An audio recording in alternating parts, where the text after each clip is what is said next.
여러분, 요즘 뉴스를 보면서 이런 생각해 보신 적 있으신가요? 왜 이렇게 세상이 혼란스러울까? 이 나라의 미래는 과연 괜찮을까?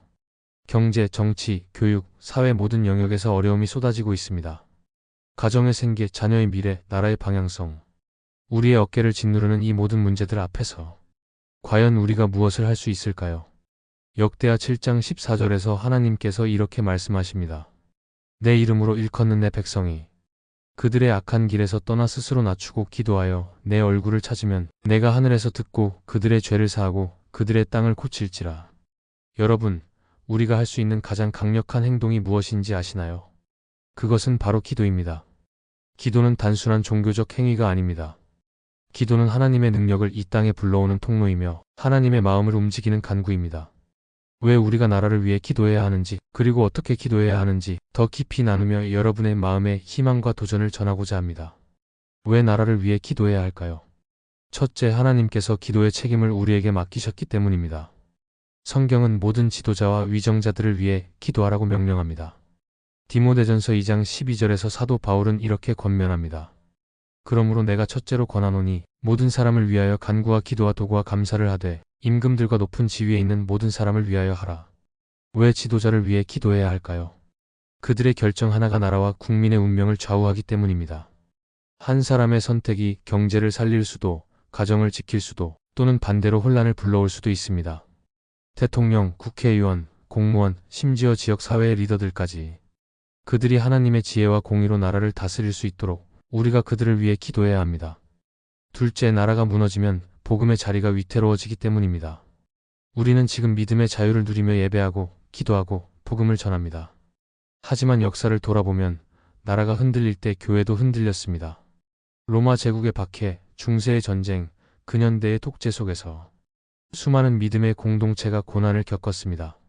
지금도 세계 곳곳에서는 예배가 금지되고 복음을 전하는 이들이 감옥에 갇히는 일이 일어나고 있습니다. 대한민국의 자유와 신앙의 토대가 무너진다면 우리의 자녀들은 어떤 환경에서 믿음을 지켜야 할까요? 우리가 누리는 예배의 자유, 복음의 기회, 믿음의 가정을 지키기 위해 나라를 위한 기도는 선택이 아니라 필수입니다. 셋째, 나라의 죄악을 위해 중보해야 하기 때문입니다. 이 땅에는 우리가 알지 못하는 수많은 죄가 쌓여가고 있습니다. 부정부패, 불의, 음란, 생명의 존엄을 무시하는 행위들. 이 모든 것이 하나님의 진노를 불러일으킬 수 있다고 성경은 경고합니다. 구약의 다니엘은 바벨론 포로로 끌려간 상황에서도 이스라엘의 죄를 자복하며 기도했습니다. 느헤미야는 무너진 예루살렘 성벽을 보며 우리와 우리 조상들이 죄를 지었나이다라며 눈물로 기도했습니다. 오늘 이 시대에도 누군가는 이 땅의 죄를 대신 회개하며 하나님의 자비를 구해야 합니다. 그 누군가는 바로 여러분과 저 우리입니다. 넷째, 기도는 하나님의 뜻을 이 땅에 실현하는 도구이기 때문입니다. 우리의 기도는 단순히 문제를 해결해 달라는 요청이 아닙니다. 그것은 하나님의 나라가 이 땅에 임하도록 하나님의 공의와 사랑이 드러나도록 간구하는 일입니다. 나라가 하나님의 뜻 안에서 바로 설 때 가정도 사회도 다음 세대도 희망을 찾을 수 있습니다. 그렇다면 나라를 위한 기도는 어떻게 해야 할까요? 기도는 단순히 말을 반복하는 것이 아닙니다. 마음과 영혼을 다해 하나님 앞에 나아가는 일입니다. 다음은 나라를 위해 기도할 때 실천할 수 있는 구체적인 방법들입니다. 첫째, 회개의 기도로 시작하세요. 나라의 죄를 대신 자백하며 하나님의 용서를 구하는 기도는 강력합니다. 우리가 모든 죄를 알 수는 없지만 하나님께서 보시는 이 땅의 우상숭배, 부패, 불의 생명을 경시하는 태도를 대신 회개할 수 있습니다. 예를 들어 이렇게 기도해 보세요. 하나님, 이 땅의 우상숭배와 물질주의, 부정부패와 불의를 용서하소서. 우리의 무관심과 이기심도 용서하소서.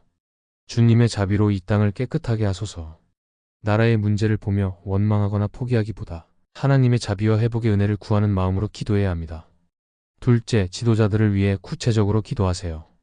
대통령, 국회의원, 장관, 지방자치단체장, 심지어 공공기관의 리더들까지 그들이 하나님의 지혜와 공의로 결정을 내리도록 기도하세요. 지도자의 어깨에는 무거운 책임이 있습니다. 그들이 세상의 압력이나 유혹에 흔들리지 않고 하나님의 뜻을 따를 수 있도록 중보해야 합니다. 이렇게 기도할 수 있습니다. 하나님, 우리나라의 대통령과 위정자들에게 주님의 지혜와 용기를 부어주소서. 그들이 정의롭고 공정한 결정을 내리며 국민을 섬기는 마음으로 다스리게 하소서. 셋째, 다음 세대를 위해 간절히 기도하세요. 오늘날 교육과 문화는 빠르게 변하고 있습니다. 물질주의, 상대주의, 세속적 가치관이 우리 아이들과 청년들의 마음을 흔들고 있습니다. 그들이 세상의 풍조에 휩쓸리지 않고 하나님의 말씀과 진리 위에 굳건히 서도록 기도합시다. 이렇게 기도할 수 있습니다. 하나님, 우리 자녀들과 청년들이 세상의 거짓된 가치에 미혹되지 않게 하소서. 그들이 주님의 말씀을 사랑하고 진리와 믿음 위에 서는 세대가 되게 하소서. 넷째, 교회와 성도들을 위해 기도하세요. 한국 교회는 이 땅의 소금과 빛으로 부름받았습니다. 하지만 때로는 세상의 비판과 내부의 연약함으로 흔들리기도 합니다. 교회가 회개하고 말씀과 기도의 능력으로 다시 일어나 세상을 변화시키는 거룩한 공동체가 되도록 기도합시다. 이렇게 기도해 봅시다. 하나님, 한국교회가 주님 앞에 겸손히 엎드려 말씀과 성령의 능력으로 새로워지게 하소서. 교회가 세상의 빛과 소금으로 주님의 사랑과 공의를 드러내게 하소서. 다섯째, 하나님의 뜻이 이루어지도록 기도하세요. 우리의 기도는 우리의 뜻을 강요하는 것이 아닙니다. 하나님의 완전한 계획과 뜻이 이 땅에 이루어지도록 구하는 것입니다. 마태복음 6장 10절에서 예수님께서 가르쳐 주신 기도처럼 하나님의 나라와 뜻이 이 땅에 임하기를 간구합시다. 이렇게 기도할 수 있습니다. 하나님, 주님의 나라가 이 땅에 임하시고 주님의 뜻이 하늘에서 이루어진 것처럼 대한민국에서도 이루어지게 하소서. 여섯째, 꾸준히 간절히 기도하세요. 기도는 한 번의 이벤트가 아닙니다. 하루, 한 주, 한 달, 그리고 평생 이어가야 할 우리의 사명입니다. 매일 아침 가족과 함께 교회에서 또는 홀로 나라를 위해 무릎 꿇는 시간을 가져보세요. 작은 기도라도 하나님께서 들으시고 응답하십니다. 기도의 능력을 믿으십니까? 여러분, 기도는 우리의 힘으로 세상을 바꾸는 것이 아닙니다. 기도는 전능하신 하나님의 손을 이 땅에 움직이게 하는 일입니다. 작은 한 사람의 기도가, 한 가정의 기도가, 한 교회의 기도가 나라와 민족의 운명을 바꿀 수 있습니다. 성경에는 기도의 능력으로 역사가 바뀐 수많은 이야기가 있습니다. 모세의 기도로 이스라엘이 구원받았고 히스기야의 기도로 예루살렘이 지켜졌습니다. 초대교회의 기도로 베드로가 감옥에서 풀려났습니다. 오늘도 하나님은 우리의 기도를 기다리고 계십니다. 이 땅의 경제적 어려움, 정치적 갈등, 사회적 혼란, 교육과 문화의 위기 앞에서 우리가 할 수 있는 가장 강력한 일은 기도입니다. 하나님은 우리의 부르짖음을 들으시고 이 땅을 고치시며 새로운 부흥을 허락하실 것입니다. 이 영상이 마음에 닿았다면 좋아요와 구독으로 함께 기도의 물결을 이어가 주세요. 댓글에 여러분의 기도 제목도 함께 나눠주세요. 우리의 기도가 모여 이 땅에 하나님의 은혜가 넘치기를 소망합니다. 여러분, 요즘 뉴스를 보면서 이런 생각해 보신 적 있으신가요? 왜 이렇게 세상이 혼란스러울까? 이 나라의 미래는 과연 괜찮을까? 경제, 정치, 교육, 사회 모든 영역에서 어려움이 쏟아지고 있습니다. 가정의 생계, 자녀의 미래, 나라의 방향성, 우리의 어깨를 짓누르는 이 모든 문제들 앞에서 과연 우리가 무엇을 할 수 있을까요? 역대하 7장 14절에서 하나님께서 이렇게 말씀하십니다. 내 이름으로 일컫는 내 백성이 그들의 악한 길에서 떠나 스스로 낮추고 기도하여 내 얼굴을 찾으면 내가 하늘에서 듣고 그들의 죄를 사하고 그들의 땅을 고칠지라. 여러분, 우리가 할 수 있는 가장 강력한 행동이 무엇인지 아시나요? 그것은 바로 기도입니다. 기도는 단순한 종교적 행위가 아닙니다. 기도는 하나님의 능력을 이 땅에 불러오는 통로이며 하나님의 마음을 움직이는 간구입니다. 왜 우리가 나라를 위해 기도해야 하는지, 그리고 어떻게 기도해야 하는지 더 깊이 나누며 여러분의 마음에 희망과 도전을 전하고자 합니다. 왜 나라를 위해 기도해야 할까요? 첫째, 하나님께서 기도의 책임을 우리에게 맡기셨기 때문입니다. 성경은 모든 지도자와 위정자들을 위해 기도하라고 명령합니다. 디모데전서 2장 12절에서 사도 바울은 이렇게 권면합니다. 그러므로 내가 첫째로 권하노니 모든 사람을 위하여 간구와 기도와 도구와 감사를 하되 임금들과 높은 지위에 있는 모든 사람을 위하여 하라. 왜 지도자를 위해 기도해야 할까요? 그들의 결정 하나가 나라와 국민의 운명을 좌우하기 때문입니다.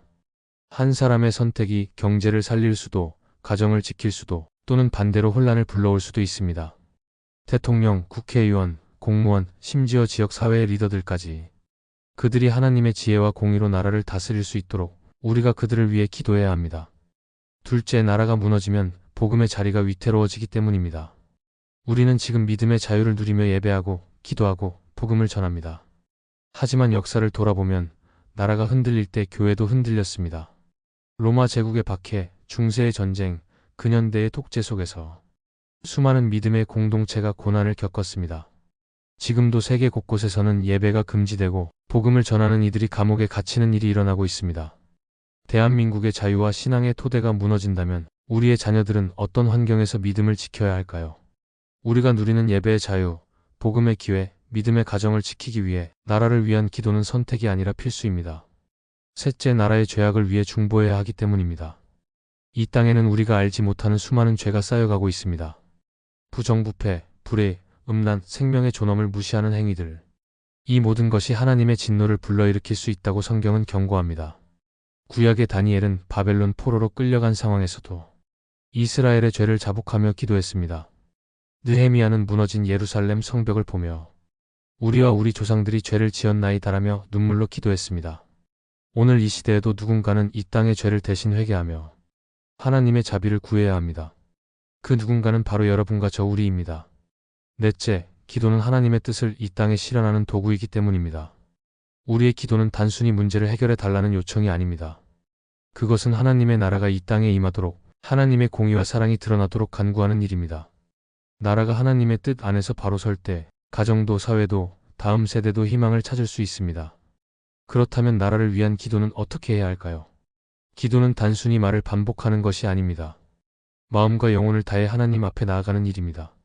다음은 나라를 위해 기도할 때 실천할 수 있는 구체적인 방법들입니다. 첫째, 회개의 기도로 시작하세요. 나라의 죄를 대신 자백하며 하나님의 용서를 구하는 기도는 강력합니다. 우리가 모든 죄를 알 수는 없지만 하나님께서 보시는 이 땅의 우상 숭배, 부패, 불의, 생명을 경시하는 태도를 대신 회개할 수 있습니다. 예를 들어 이렇게 기도해 보세요. 하나님, 이 땅의 우상 숭배와 물질주의, 부정부패와 불의를 용서하소서. 우리의 무관심과 이기심도 용서하소서. 주님의 자비로 이 땅을 깨끗하게 하소서. 나라의 문제를 보며 원망하거나 포기하기보다 하나님의 자비와 회복의 은혜를 구하는 마음으로 기도해야 합니다. 둘째, 지도자들을 위해 구체적으로 기도하세요. 대통령, 국회의원, 장관, 지방자치단체장, 심지어 공공기관의 리더들까지 그들이 하나님의 지혜와 공의로 결정을 내리도록 기도하세요. 지도자의 어깨에는 무거운 책임이 있습니다. 그들이 세상의 압력이나 유혹에 흔들리지 않고 하나님의 뜻을 따를 수 있도록 중보해야 합니다. 이렇게 기도할 수 있습니다. 하나님, 우리나라의 대통령과 위정자들에게 주님의 지혜와 용기를 부어주소서. 그들이 정의롭고 공정한 결정을 내리며 국민을 섬기는 마음으로 다스리게 하소서. 셋째, 다음 세대를 위해 간절히 기도하세요. 오늘날 교육과 문화는 빠르게 변하고 있습니다. 물질주의, 상대주의, 세속적 가치관이 우리 아이들과 청년들의 마음을 흔들고 있습니다. 그들이 세상의 풍조에 휩쓸리지 않고 하나님의 말씀과 진리 위에 굳건히 서도록 기도합시다. 이렇게 기도할 수 있습니다. 하나님, 우리 자녀들과 청년들이 세상의 거짓된 가치에 미혹되지 않게 하소서. 그들이 주님의 말씀을 사랑하고 진리와 믿음 위에 서는 세대가 되게 하소서. 넷째, 교회와 성도들을 위해 기도하세요. 한국교회는 이 땅의 소금과 빛으로 부름받았습니다. 하지만 때로는 세상의 비판과 내부의 연약함으로 흔들리기도 합니다. 교회가 회개하고 말씀과 기도의 능력으로 다시 일어나 세상을 변화시키는 거룩한 공동체가 되도록 기도합시다. 이렇게 기도해 봅시다. 하나님, 한국교회가 주님 앞에 겸손히 엎드려 말씀과 성령의 능력으로 새로워지게 하소서. 교회가 세상의 빛과 소금으로 주님의 사랑과 공의를 드러내게 하소서. 다섯째, 하나님의 뜻이 이루어지도록 기도하세요. 우리의 기도는 우리의 뜻을 강요하는 것이 아닙니다. 하나님의 완전한 계획과 뜻이 이 땅에 이루어지도록 구하는 것입니다. 마태복음 6장 10절에서 예수님께서 가르쳐 주신 기도처럼 하나님의 나라와 뜻이 이 땅에 임하기를 간구합시다. 이렇게 기도할 수 있습니다. 하나님, 주님의 나라가 이 땅에 임하시고 주님의 뜻이 하늘에서 이루어진 것처럼 대한민국에서도 이루어지게 하소서. 여섯째, 꾸준히 간절히 기도하세요. 기도는 한 번의 이벤트가 아닙니다. 하루, 한 주, 한 달, 그리고 평생 이어가야 할 우리의 사명입니다. 매일 아침 가족과 함께 교회에서 또는 홀로 나라를 위해 무릎 꿇는 시간을 가져보세요. 작은 기도라도 하나님께서 들으시고 응답하십니다. 기도의 능력을 믿으십니까? 여러분, 기도는 우리의 힘으로 세상을 바꾸는 것이 아닙니다. 기도는 전능하신 하나님의 손을 이 땅에 움직이게 하는 일입니다. 작은 한 사람의 기도가, 한 가정의 기도가, 한 교회의 기도가 나라와 민족의 운명을 바꿀 수 있습니다. 성경에는 기도의 능력으로 역사가 바뀐 수많은 이야기가 있습니다. 모세의 기도로 이스라엘이 구원받았고 히스기야의 기도로 예루살렘이 지켜졌습니다. 초대교회의 기도로 베드로가 감옥에서 풀려났습니다. 오늘도 하나님은 우리의 기도를 기다리고 계십니다. 이 땅의 경제적 어려움, 정치적 갈등, 사회적 혼란, 교육과 문화의 위기 앞에서 우리가 할 수 있는 가장 강력한 일은 기도입니다. 하나님은 우리의 부르짖음을 들으시고 이 땅을 고치시며 새로운 부흥을 허락하실 것입니다. 이 영상이 마음에 닿았다면 좋아요와 구독으로 함께 기도의 물결을 이어가 주세요. 댓글에 여러분의 기도 제목도 함께 나눠주세요. 우리의 기도가 모여 이 땅에 하나님의 은혜가 넘치기를 소망합니다.